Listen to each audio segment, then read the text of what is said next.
गुरु प्यारी साध संगत जी, नमस्कार जी। आप सब कैसे हो? आशा करती हूँ बाबा जी के श्री चरणों में अरदास करती हूँ कि मालिक की कृपा से, निरंकार दातार की मेहरबानी से आप सब बहुत खुश होंगे, मौज बहार में होंगे और अवश्य ही भजन सिमरन में होंगे। साध संगत जी, मैं हाजिर हूँ आज आप सभी से एक बहुत ही खूबसूरत साखी साझा करने के लिए। उम्मीद करती हूँ ये साखी आप सभी को बहुत पसंद आएगी। तो साथ संगत जी, चलिए आइए समय ना गवाते हुए साखी को आप सभी से साझा करते हैं जी। साथ संगत जी, एक बार मैं ऋषि नारद बैकुंठ की यात्रा पर जा रहे थे। नारद जी को रास्ते में एक औरत मिली और बोली कि मुनिवर, आप प्राय भगवान नारायण से मिलने जाते हैं।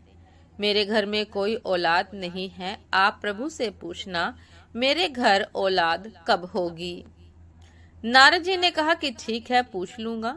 इतना कहकर नारद जी नारायण नारायण कहते हुए यात्रा पर चल पड़े।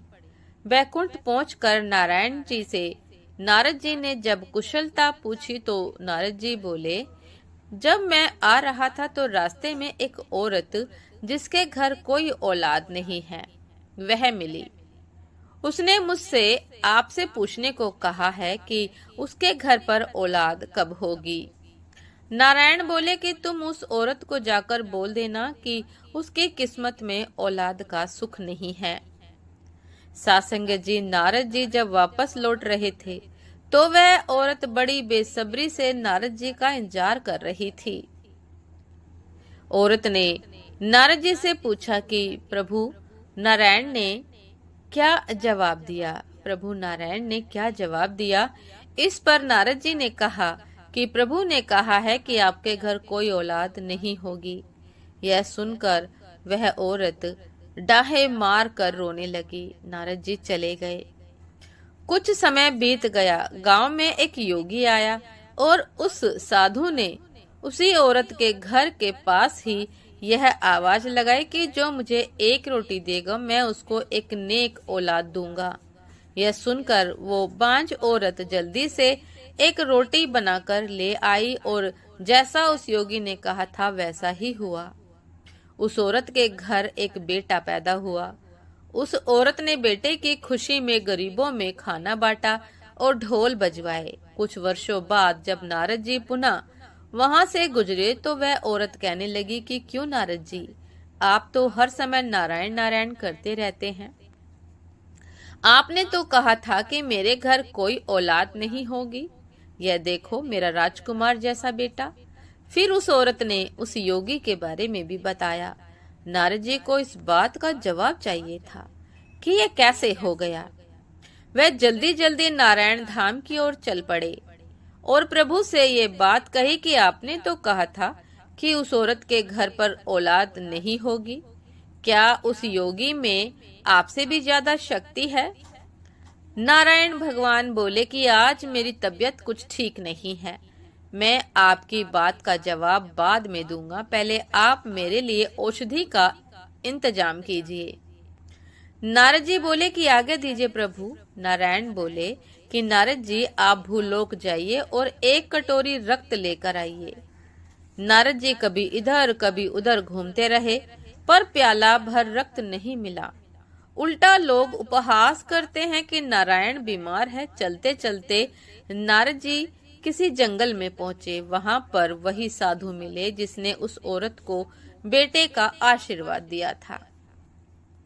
साध संगत जी, वो साधु नारद जी को पहचानते थे। उन्होंने कहा कि अरे नारद जी, आप इस जंगल में इस वक्त क्या कर रहे हैं? इस पर नारद जी ने जवाब दिया कि मुझे प्रभु ने किसी इंसान का रक्त लाने को कहा है। यह सुनकर साधु खड़े हो गए और बोले कि प्रभु ने किसी इंसान का रक्त मांगा है। उसने कहा, आपके पास कोई छुरी या चाकू है? नारद जी ने कहा कि वह तो मैं हाथ में लेकर घूम रहा हूँ। उस साधु ने अपने शरीर से एक प्याला रक्त दे दिया। नारद जी वह रक्त लेकर नारायण जी के पास पहुंचे और कहा कि आपके लिए मैं औषधि ले आया हूँ। नारायण ने कहा कि यही आपके सवाल का जवाब भी है। जिस साधु ने मेरे लिए एक प्याला रक्त मांगने पर अपने शरीर से इतना रक्त भेज दिया, क्या उस साधु के दुआ करने पर मैं किसी को बेटा भी नहीं दे सकता? उस बांझ औरत के लिए दुआ आप भी तो कर सकते थे, पर आपने ऐसा नहीं किया। रक्त तो आपके शरीर में भी था, पर आपने नहीं दिया। मनुष्य का भाग्य केवल प्रारब्ध से निर्मित नहीं होता। मनुष्य का भाग्य केवल प्रारब्ध से निर्मित नहीं होता, अपितु सद्कर्म और आशीर्वाद से भी प्रभावित होता है। साथ संगत जी, ये थी आज की एक बहुत ही खूबसूरत साखी। उम्मीद करती हूँ ये साखी आप सभी को बहुत पसंद आई होगी और अवश्य ही कुछ न कुछ सीखने को मिला होगा। यदि कुछ सीखने को मिला हो साथ संगत जी, तो लाइक कमेंट शेयर करना ना भूलिएगा। चैनल पर जो भी नए हैं कृपा करके सब्सक्राइब कर लीजिएगा, ताकि चैनल पर मिलने वाली सभी शब्द साखियों की अपडेट आप सभी को समय पर मिलती रहे। साथ संगत जी, आप हमें इंस्टाग्राम पर भी फॉलो कर सकते हैं। इंस्टाग्राम का लिंक डिस्क्रिप्शन बॉक्स में दिया गया है। तो साथ संगत जी, दासी को भी आज्ञा दीजिए। आपसे फिर मुलाकात होती है एक नए शब्द साखी के साथ, एक नई प्रेरणादायक विचार के साथ। तब तक के लिए नमस्कार जी। सदा खुश रहिए, मुस्कुराते रहिए, भजन सिमरन अवश्य करते रहिए। नमस्कार जी।